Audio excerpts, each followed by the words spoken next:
Welcome everyone to Bike Life with Rob. This is Van Build Part 3, getting to the van life. If you've missed episodes 1 and 2, go back and check them out on the YouTube channel. Be sure to share and subscribe to see how we've gotten to this point of the van life. We have our cabinets all colored, stained, hardware is on there, and we have special hardware on the doors that keeps them closed via magnets. So you have to have a magnet to unlock the doors so that they don't fly open. Same with the drawers as you're driving down the road and hitting bumps. For the drawers, I had to get a little more creative. You can see I had to shim down the latch part on the back of the drawer so that the locking mechanism would connect with it.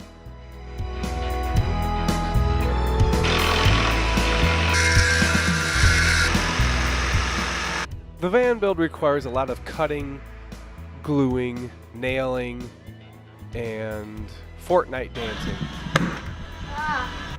Oh, and chiseling. So the cabinets to go into the van, I put in a place where I could make up the most room to keep width in the van. So I used some techniques to trim the cabinets back so that they'd fit further in the wall. And that way we had more width in the van. You can see there what's coming through the van. There was a big beam in the way in the middle, and I did my best to hide that beam. Another task that I took on that I basically came up with the idea myself was the Murphy bed, was what you see me doing here, building the Murphy bed. We have 4 of us that go camping together, and I was going to put both kids on the wall, but one kid wanted to go in the cave bed, so one kid's going to be under the bed, the other kid's going to be on a Murphy bed. And so I had to figure out how I could make another bed in the van while keeping space, and so I came up with this space-saving design. I didn't put the bed on right away, even though the bed was finished, because we didn't have a trip plan for all of us to go until recently, so I actually just put this bed in, and it is now on the wall, and I'll show you pictures of that at the end of this video. The base cabinet was really easy to install once I had the back cut out and had it in place. It attached really nice to the electrical cabinet. The upper cabinet was a different story, and I'll get to that. Before we do that, I had to cut the countertop down, and I needed to reuse the Formica on the edge, so I got that off, scraped the glue off that, glued it back on, and then put in all my furring strips with glue and screwed those in.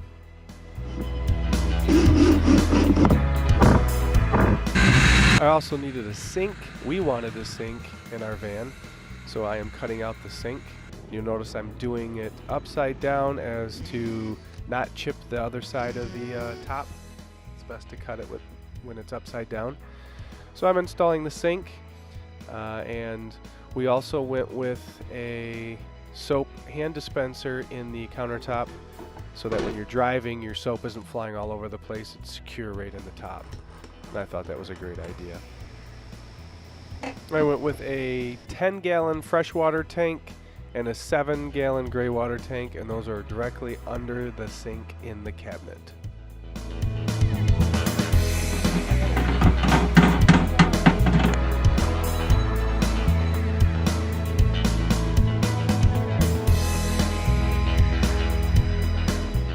Was very happy with how that turned out and looked.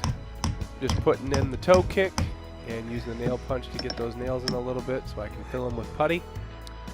Next, it was to work on the upper cabinet. So first, I had to get the angle right, and then next I had to peel and take basically the whole cabinet apart, and in hindsight it might have just been quicker to build a cabinet.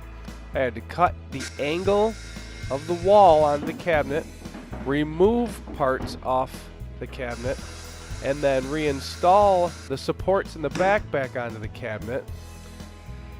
And once I realized that I needed still to do more, I had to retake the back off because of that beam that I had to cut out of the base cabinet. I had to do the same thing on this cabinet, which went through one of the back supports, and then I had to renegotiate and sturdy up this wall cabinet, which I did end up doing, and you'll see I'll kind of point it out. I ran a small strip of oak along the top because it's pretty tough wood to firm it up. But I did put a lot of screws in this upper cabinet, into the studs and into the sheet metal.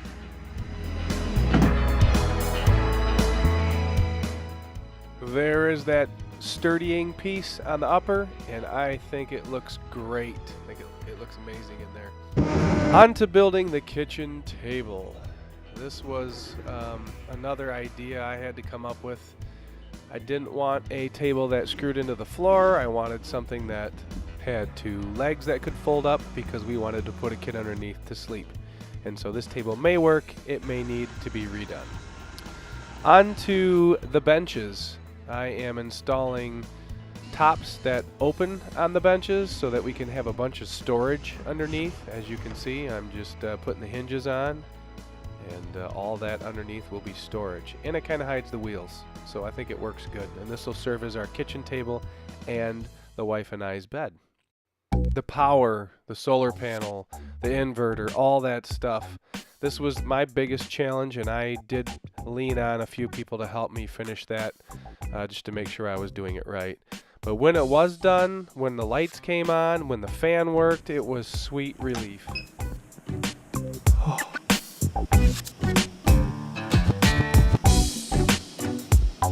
Oh. Listen to how quiet that thing is. I did make a last-minute decision to put another rail on the opposite wall just in case the cave bed didn't work for the other child. Once I got that on, I put LEDs underneath both rails and underneath the upper cabinet, and they work awesome. I have them controlled by separate switches. It's kind of nice to have lights that'll work while the kids are sleeping. I also wired in an extra USB port by the bed so that we can plug in devices, watch, TV while we're charging on the phone or laptop. For almost all terminal connections, I used heat shrink to help keep the wires good. Unpacking the mattress. This was a big mattress. I think it's 8 inches thick. Memory foam with the gel infused layer on the top. Why couldn't that? I know, right?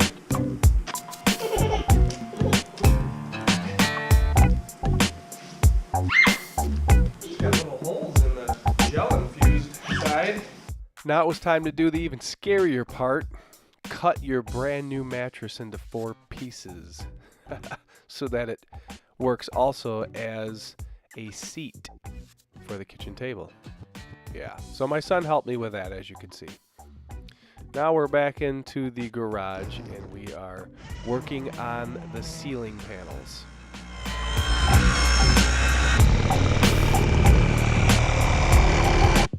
Every ceiling panel had holes to be cut into it, so there wasn't one that was harder than another. But just remember, if you put insulation on the ceiling, those wood planks hold it up. The duct tape will not. You will go out there and it'll all be on the floor.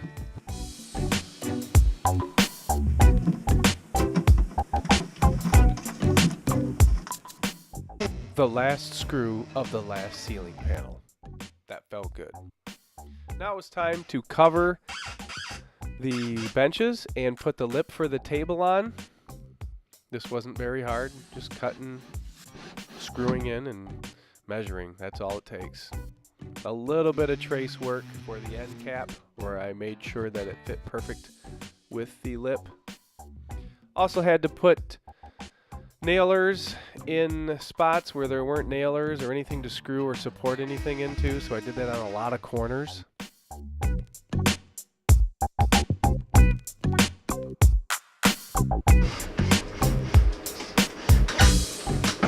Once the ceiling was done, I put the hooks to support the Murphy bed in, and then again some challenging spots for wall panels. I templated with cardboard. I did this in a few spots to make sure the cuts were perfect so I didn't have to keep redoing. So here is the lower wall panel with the USB port right below the LED strip lighting.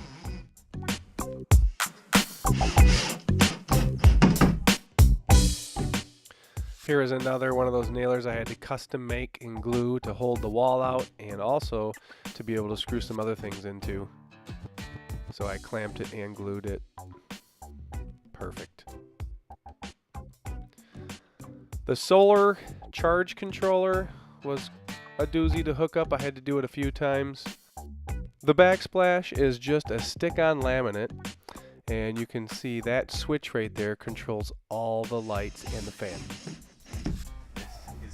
I was lucky to find a cool toe, kick, bullnose, whatever you want to call that, for the edge coming into the door of the van to protect the wood and everything, and the color matches the cabinets. It was a happy find. There's the table as it sits on the lip, nice and flat to make the bed. I got really excited when I realized the free energy concept here. Solar panels, keeping the batteries charged, the inverter taking that energy, converting it so that my space heater can warm up the panels on the wall so they stick better. Did some nice trim work in some areas that needed a little trim work on the floor and also on the ceiling, where the wall and the ceiling meet and where the floor and the wall meet. Had to do some trim work.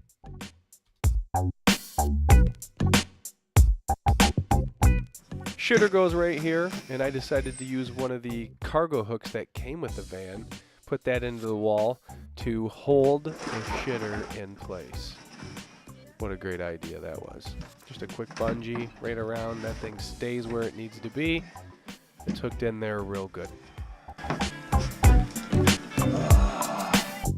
When traveling, when you have possibilities of fire, you should install a fire extinguisher, and that's what I did.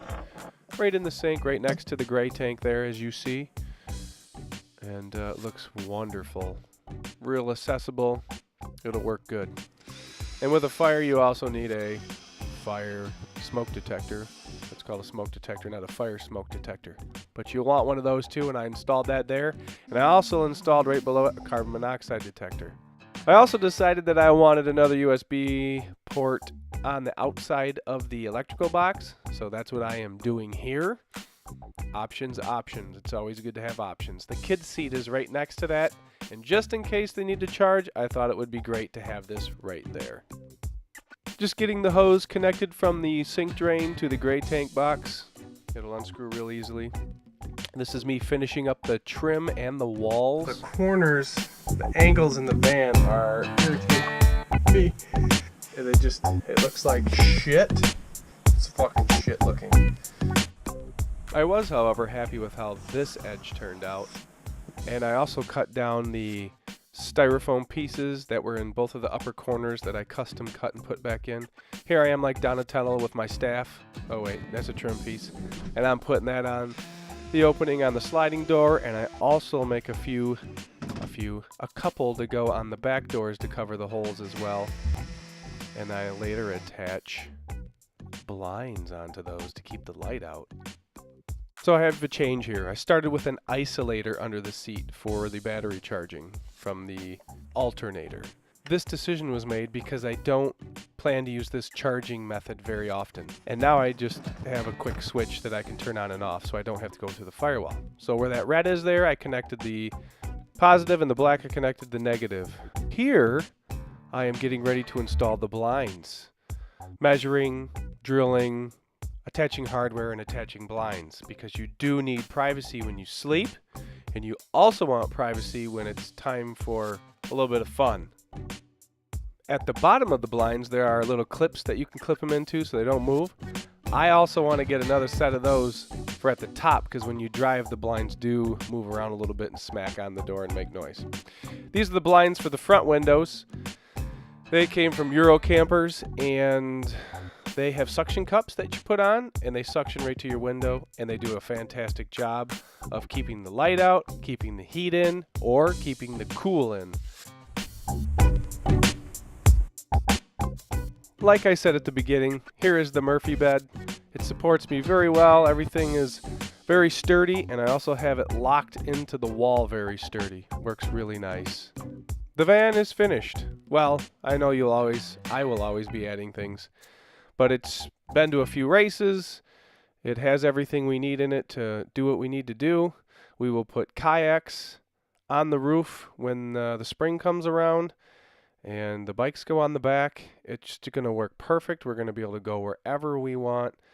It's really nice for us. We like to just do things kind of by the seat of our pants, and we don't want to have plans and then be stuck somewhere that we would rather leave, or have to leave somewhere we'd rather take a few extra days and stay at. And this just gives us that option. It's really exciting. The kids are excited. I'm excited. If you have any questions on anything I did, feel free to ask. And as always, thanks for watching. Be sure to share and subscribe, and we'll catch you on the next episode. Thanks for doing the van life with me today.